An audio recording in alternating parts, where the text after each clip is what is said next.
अपनी मौत से बेखबर जानवर अलग अलग झुंड में खड़े हुए कुछ योजना बना रहे थे, लेकिन तभी अपने ही महाराज के बेटे विशाल शेर में उन्हें अपनी मौत दिखाई देने लगी। विशाल शेर जोरों की ताकत और गुस्से से गुर्राता हुआ एक एक पर टूट पड़ा और सबको फाड़ फाड़ कर खा गया। इस विशाल शेर ने एक ही दिन में जंगल को शमशान बना दिया। आखिर क्यों? रवि अपनी पत्नी और बेटे विशाल शेर के साथ सालों से जंगल पर हुकूमत चला रहा था। विशाल शेर रवि और उसके जंगल की एक बड़ी ताकत थी। एक बार रवि शेर को दूसरे जंगल किसी काम से जाना पड़ गया। बेटा, मैं और तुम्हारी माँ एक दिन के लिए जरूरी काम से किसी दूसरे जंगल के लिए जा रहे हैं। तब तक तुम्हें जंगल को संभालना है। ये कहकर रवि अपनी पत्नी के साथ चला गया और विशाल शेर जंगल की तरफ चल दिया। ऐसे ही रात हो गई और विशाल शेर वहीं जंगल में सो गया।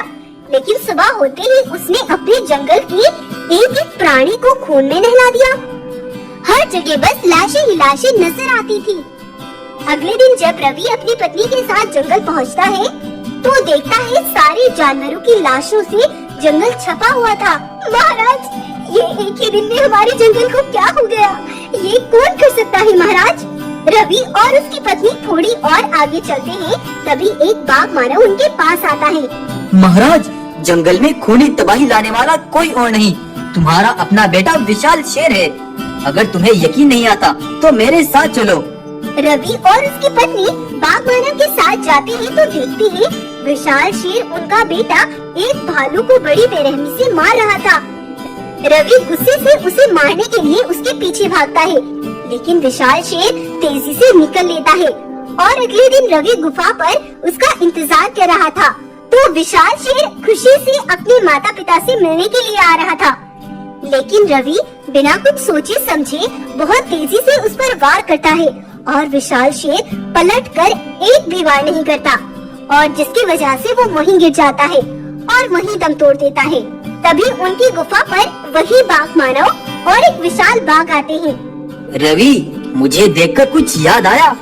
आज तूने खुद ही अपने बेटे को अपने हाथों से मार डाला और ये देख मुझे बहुत खुशी हुई। रवि शेर जब उसे देखता है तो उसके माथे से पसीने निकल आते हैं। दरअसल आज से 20 वर्ष पहले विशाल बाघ का परिवार एक सुंदर जंगल का मालिक था, जहाँ कोई और नहीं रहता था। एक बार रवि अपने कुछ सिपाहियों के साथ विशाल बाघ के जंगल तक पहुँचा। अरे वाह, ये जंगल तो बहुत ही सुंदर है। जल्द ही यहाँ हम राज करेंगे। तभी उन्हें एक बाघिन 2 बच्चों के साथ दिखाई देती है। हमारे महाराज ने इस जंगल को अपने कब्जे में करने का फैसला कर लिया है। तुम यहाँ से चली जाओ। नहीं, ये जंगल हमारा है, यहाँ कोई और नहीं बसता।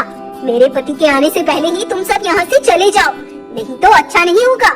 अच्छा और बुरा किसके साथ होगा, ये तुम्हें अभी पता चल जाएगा। तब रवि और उसके सिपाहियों ने मिलकर बाघिन के बच्चों को ऊंचाई से गहरी खाई में फेंक दिया और बाघिन पर वार करके उसे जान से मार डाला। लेकिन जब रवि ये सब कर रहा था तो बहुत दूर से विशाल बाघ चलता हुआ आ रहा था। उसने ये सब देख लिया था और विशाल बाघ बदले की आग में जल रहा था। और उस दिन मैंने फैसला कर लिया था कि एक दिन मैं तुम्हारे हाथों ही तुम्हारे बेटे को मरवा डालूंगा।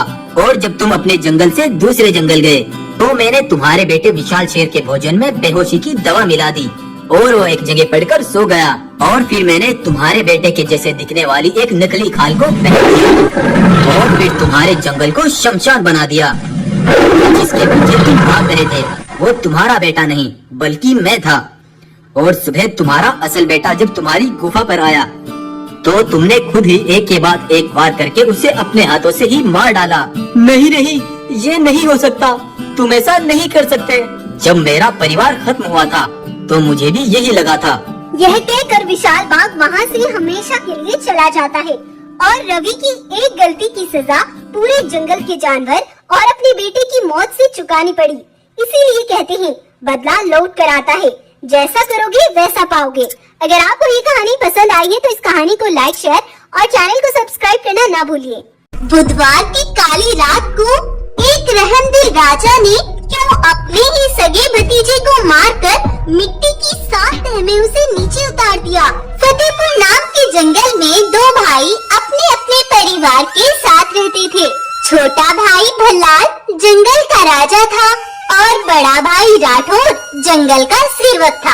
भल्लाल की एक बेटी थी जो कि बहुत अलग थी। रीमा में एक बहुत बड़ी योग्यता थी। वो दुश्मन को अपने करीब आने की आहट बहुत दूर से ही महसूस कर लेती थी।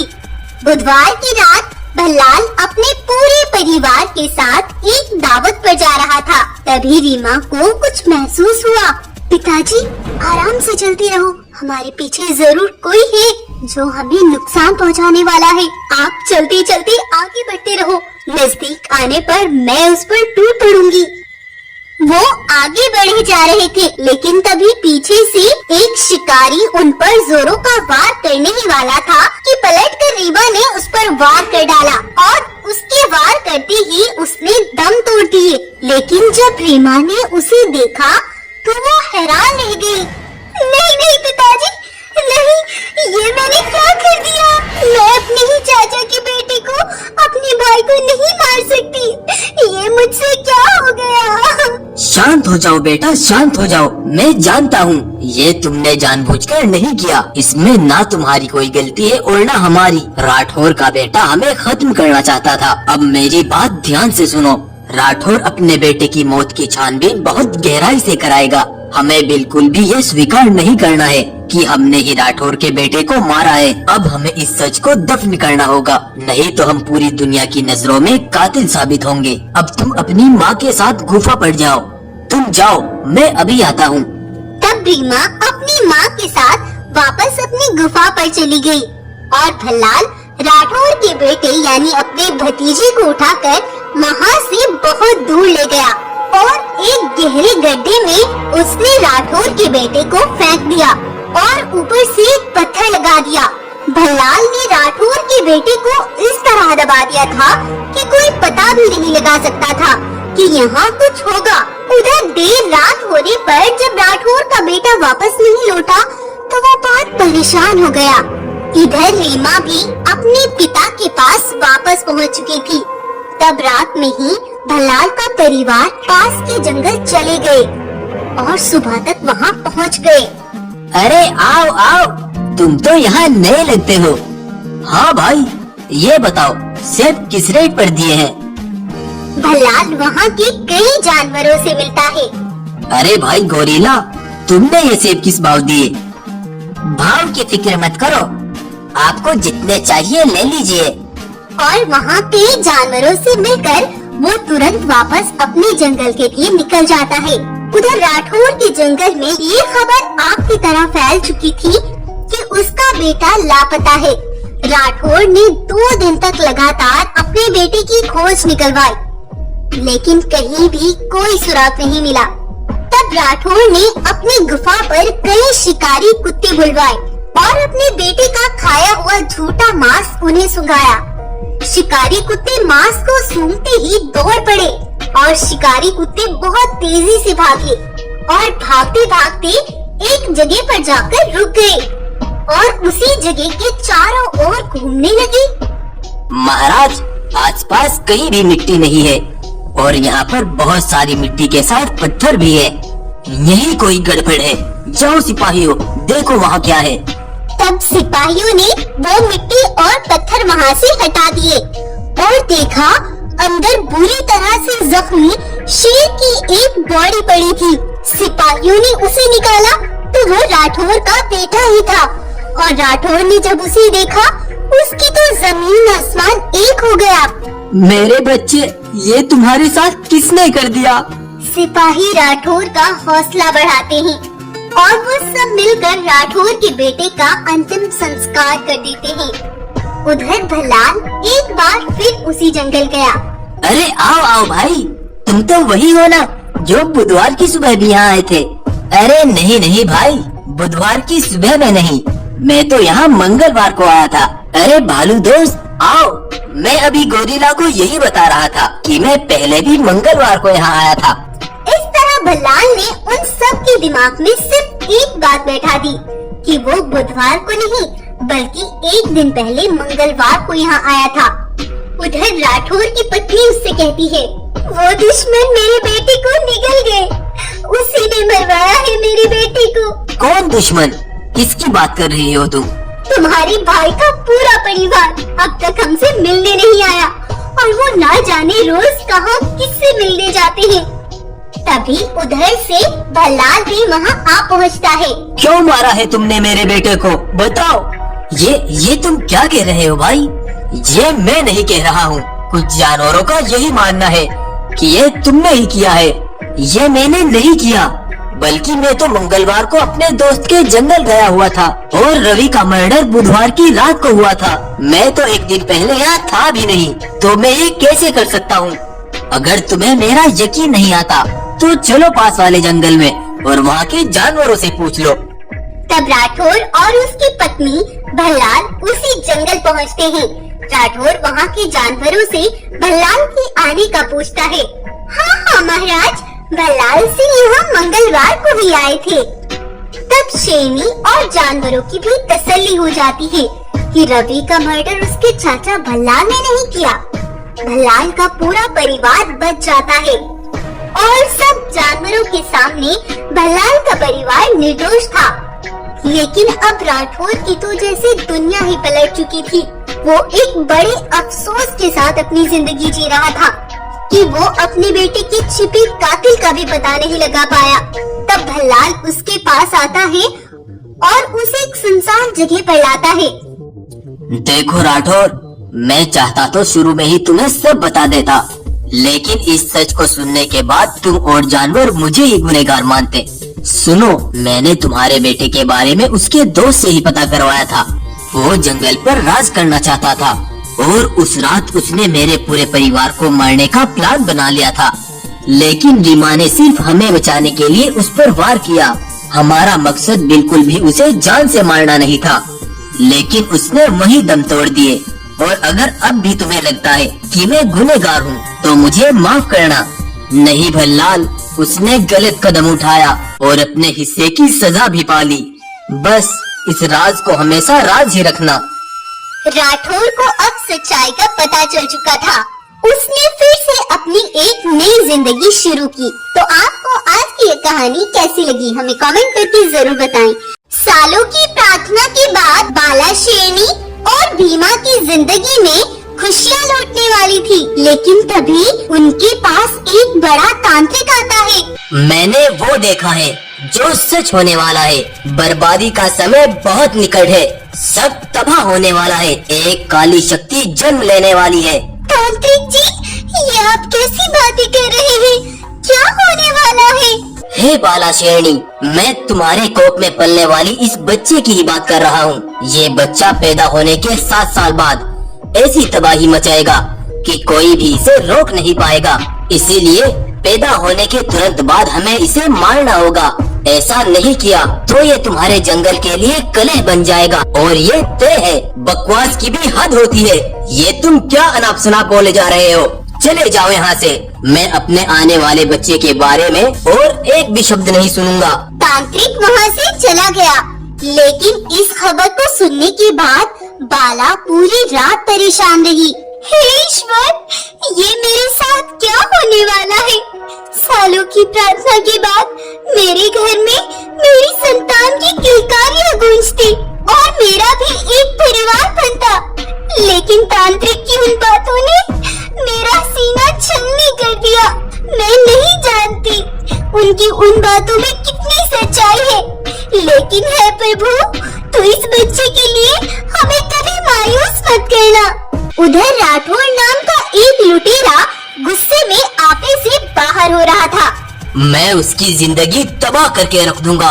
वो खुद को बहुत बहादुर समझता है, लेकिन अब उसकी बर्बादी तय है। लेकिन राठौर के साथ ऐसा क्या हुआ है जो वो उसकी बर्बादी के पूरे मंसूबे बनाए बैठा है? दरअसल आज से 2 दिन पहले एक बूढ़ा गोरिल्ला अपनी बग्गी में बहुत सारा खजाना लेकर व्यापार कर रहा था।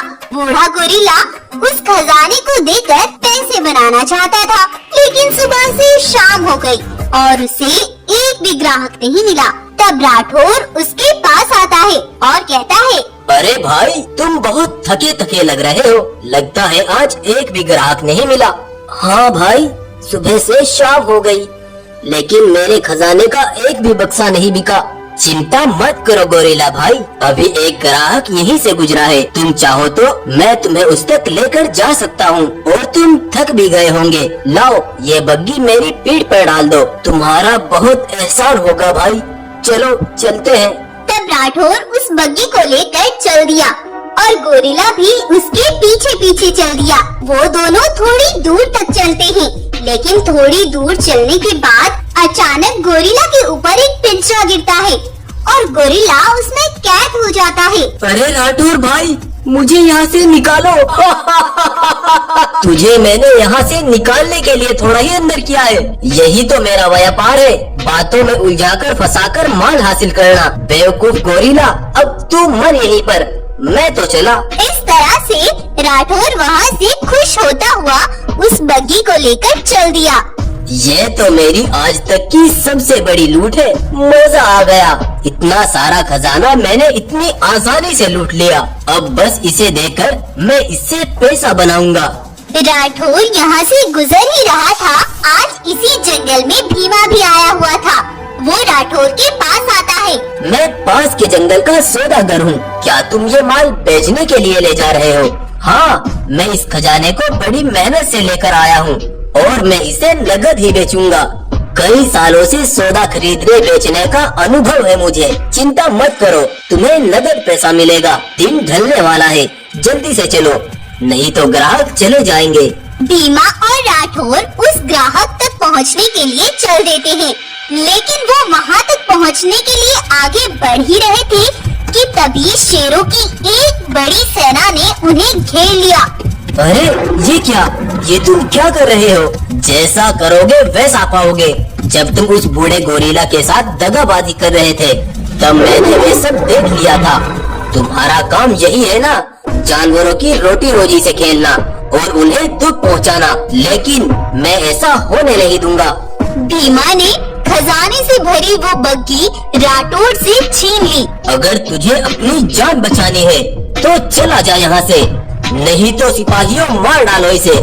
भीमा के सिपाहियों से डरकर राठौर वहाँ से चला जाता है। जिंदगी मौका मुझे भी देगी, और देखना भीमा, तुझसे मैं बदला जरूर लूंगा। राठौर बहुत गुस्से से जलता हुआ यहाँ से गुजर रहा था और इस तरह से राठौर और भीमा के बीच दुश्मनी हुई थी। राठौर गुस्से से वहाँ से बोलता हुआ जा ही रहा था, तभी एक लोमड़ी उसके पास आती है। महाराज, तुम उसे बर्बाद कर सकते हो। कैसे? क्या तुम्हारे पास कोई प्लान है? अरे नहीं महाराज, लेकिन मैं एक सच जानती हूँ जो भीमा की बर्बादी बन जाएगा। भीमा की पत्नी गर्भवती है, लेकिन एक तांत्रिक ने उन्हें बताया है कि अगर वो बच्चा 7 साल तक जिया तो वो भीमा के जंगल पर ही एक कहर बनकर बरसेगा। और हमें उसे जीवित रखना है ताकि उसके बेटे के हाथों ही उसकी बर्बादी देख पाए। सही समझे महाराज, यही कहना चाह रही थी मैं। उधर बाला शेरनी और भीमा शेर नदी पर पानी पीने के लिए जाते हैं। दोनों पानी पीने लगते हैं। लोमड़ी और राठौर अपनी जासूसी निगाहों से इन्हें देख रहे थे और इन पर निगरानी रखे हुए थे। तभी भीमा को कोई काम याद आता है। बाला, एक बहुत जरूरी काम याद आ गया, तुम पानी पीकर यहाँ से चली जाना। ठीक है महाराज। भीमा वहाँ से चला गया और बाला शेरनी पानी पीने लगती है, लेकिन पानी पीते पीते उसे तेज प्रसव पीड़ा शुरू हो जाती है और तभी बाला एक छोटे बच्चे को जन्म देती है। बाला शेरनी बच्चे को जन्म देते ही बेहोश हो जाती है। लोमड़ी और राठौर तुरंत उसके पास आते हैं। महाराज, बाला के उठने से पहले तुम इसे उठाकर यहाँ से ले जाओ। तब राठौर उसे अपनी पीठ पर बैठाकर जल्दी से वहाँ से चला जाता है और लोमड़ी भी वहाँ से रफू चक्कर हो जाती है। राठौर बाला के बेटे को अपनी गुफा पर ले आता है और कहता है, तू मेरे दुश्मन का बेटा है, मैं तुझे 7 साल तक पालूंगा और 7 साल के बाद तू ही उस भीमा का कत्ल करेगा। इधर जब बाला को होश आता है तो वो अपनी चारों तरफ देखती है। वो पागलों की तरह उसे ढूंढती है, लेकिन वो उसे कहीं नहीं मिलता। मेरा बेटा कहाँ गया? मेरा बच्चा, ना जाने कौन मेरे बच्चे को उठाकर ले गया। ऐसा नहीं हो सकता। बाला रोती तड़पती हुई यहाँ से अपनी गुफा की तरफ आती है।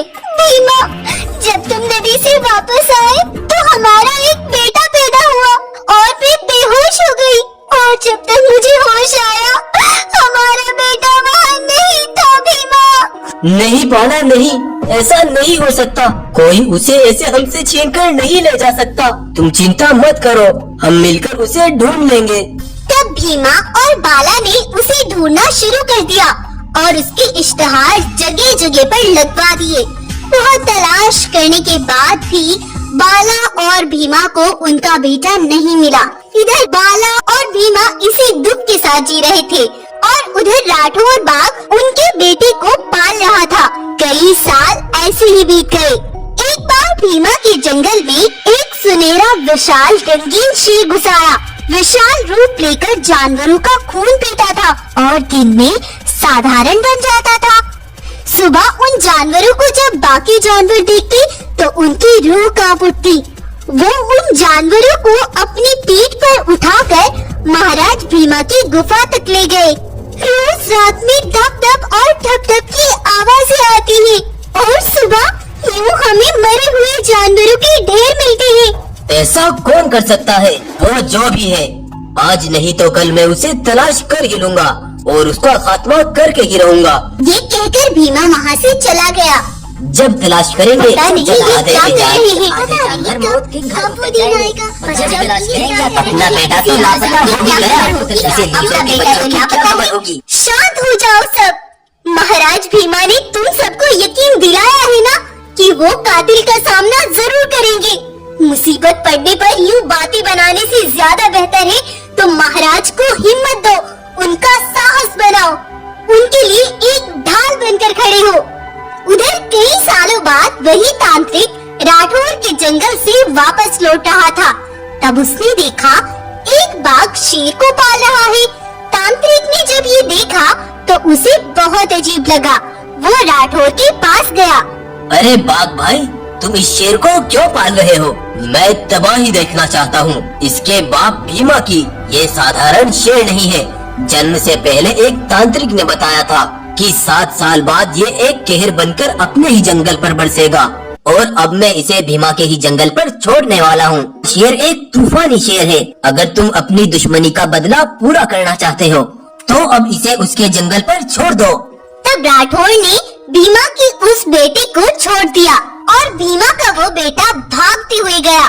तांत्रिक भी तेजी से भागता हुआ बाला की गुफा तक आता है। मुझसे एक बहुत बड़ी भूल हो गई बाला। जो सपना मुझे आया था वो तुम्हारे बेटे के लिए नहीं था। मैंने सपने में देखा था कि एक शेर 7 साल बाद विशाल रूप लेकर जानवरों को मार रहा है और वो शेर तुम्हारा बेटा नहीं बल्कि वो है जो जानवरों को मार रहा है। मुझे माफ करना बाला। इस बात से कोई फायदा नहीं है तांत्रिक। मेरा वो बेटा आज से 7 साल पहले मुझसे बिछड़ गया था। उसी की खबर लेकर आया हूँ बाला। तुम्हारा वो बेटा राठौर ने पकड़ रखा था और उसे पता था कि वह सबके लिए कहर साबित होगा, इसीलिए उसने तुम्हारे बेटे को जीवित रखा हुआ है और आज 7 साल पूरे हो चुके हैं। राठौर ने उसे आजाद कर दिया। जाओ बाला, जाओ मिल लो अपने बेटे से। भीमा और बाला भागते हुए जाते हैं और थोड़ी ही दूरी पर उन्हें उनका वो बेटा खड़ा हुआ मिलता है। बाला अपने बेटे को गले से लगा लेती है। मैंने हमेशा ईश्वर से प्रार्थना की थी कि मुझे मेरे बेटे के लिए कभी मायूस मत करना। हमारा बेटा वापस आ गया भीमा, हम इसका नाम महावीर रखेंगे। दोनों बहुत खुश थे। वो उसे अपनी गुफा पर ले आते हैं। बेटा, एक मुसीबत ने तुम्हारे पिता की नींदें हराम कर रखी है। ना जाने कौन जंगल के मासूम जानवरों का खून पीता है। हम पूरा दिन उसकी निगरानी करते हैं, लेकिन हमें वो नहीं मिल पा रहा। माँ, क्या तुमने कभी उसे देखा है और वो कैसा दिखता है? मैंने उसे एक बार देखा था। वो सुनहरे पीले रंग में था। उसके बाद वो हमें दिखा ही नहीं, लेकिन जानवरों की लाशें हर सुबह हमें मिलती हैं। तुम परेशान ना हो माँ, मैं इसका समाधान जल्द ही निकाल लूंगा। तब महावीर एक सुनसान जगह पर पेड़ के नीचे खड़े होकर सोचने लगता है। माँ ने बताया है कि बस उसे एक ही बार देखा है और सुबह में जानवरों की लाशें मिलती है। इससे दो बातें तो साफ है कि वो इसी जंगल में रात को शिकार करता है, और दूसरी बात ये कि कोई तो राज है जो कोई भी उसे पहचान नहीं पा रहा। आज रात मुझे छिपकर उसकी निगरानी करनी है। तब रात में महावीर जंगल में एक ऊंची जगह पर खड़ा हो जाता है ताकि वो पूरे जंगल को देख सके। और रात में वो साधारण शेर दहाड़ता है और अपना रंग बदलकर एक विशाल रूप लेता है और बहुत बेदर्दी से जानवरों को खा जाता है। और कुछ देर बाद फिर वो दूसरा रंग बदल लेता है। मेरा शक यकीन में बदल गया। ये एक ही विशाल शेर है जो रंग बदलकर जानवरों को मारता है। अब इसका खात्मा तय है। और सुबह के समय महावीर उसी तांत्रिक के पास जाता है। तांत्रिक, अगर तुम मजलूम जानवरों की मदद करना चाहते हो तो मुझे ऐसे पंख दो जिनसे मैं उड़ सकूं। लेकिन तुम उनसे करोगे क्या? इन सब सवालों के जवाब तुम्हें बहुत जल्द मिल जाएंगे। तब तांत्रिक ने अपनी शक्तियों से महावीर को जादुई उड़ने वाले पंख दे दिए और उन पंखों से उड़कर महावीर उसी शेर की गुफा पर पहुंचा। मैं आसमानी दुनिया से आया हूँ। आज अमावस्या की रात है। आसमान में एक ऐसी काली शक्ति उतरेगी जो जादुई ताकतवर चीजों को भस्म कर देगी। अगर तुम्हारे जंगल में कोई रूप बदलने वाला जानवर है और कोई विशाल जानवर है तो उसे बता देना कि वो खुद को कहीं छिपा कर रखे। मुझे बस यही बताना था। अब मैं चलता हूँ। तब महावीर उन्हीं पंखों से उड़कर वहाँ से चला जाता है।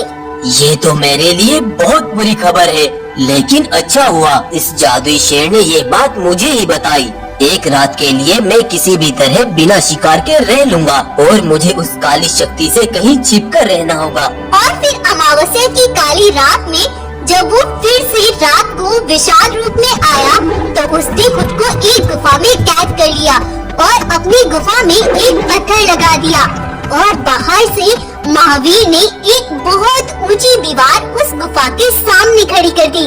चट्टान जैसी मजबूत दीवार के आगे विशाल शेर की ताकत कुछ भी नहीं थी और हमेशा के लिए उस रंग बदलने वाले विशाल शेर को उस गुफा में कैद कर दिया गया और इस गुफा का नाम पड़ गया था खूनी विशाल गुफा। और फिर महावीर अपने परिवार के साथ खुशी खुशी से